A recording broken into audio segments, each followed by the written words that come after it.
In today's video, I'm going to teach you how to create a customer statement in Zoho Books. To get started, open your browser and go to your Zoho Books account. Once you're logged in, you'll be working from the main dashboard, so take a moment to make sure everything is fully loaded before moving on. This helps avoid clicking into the wrong section or missing an option. From there, go to the Sales section. Inside Sales, click on Customers. This area contains the full list of customers in your Zoho Books account. So this is where you can access individual records and generate customer-specific documents, including statements. Next, locate the specific customer you want to work with and click on their name. If you have a long customer list, it may help to scroll carefully or use the search function if it's available.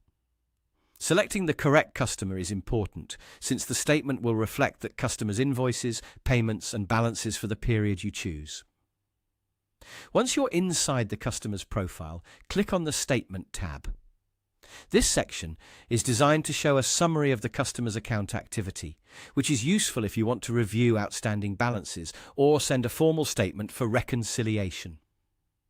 After that, select the date range.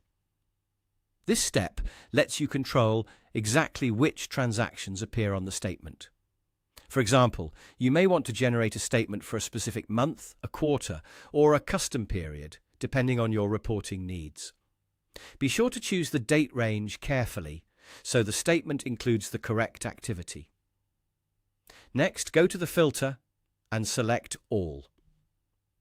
Choosing this option ensures that all relevant entries within the selected date range are included in the statement. This can be especially helpful when you want a complete view of the customer's transactions instead of a limited subset. Once everything looks correct, click Send Email. This will allow you to send the customer statement directly from Zoho Books, making the process quick and professional.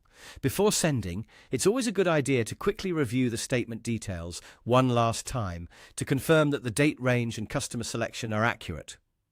And that's it. That's how you create a customer statement in Zoho Books. It's a simple process, but it's a very useful one for keeping customers informed and maintaining clear financial communication.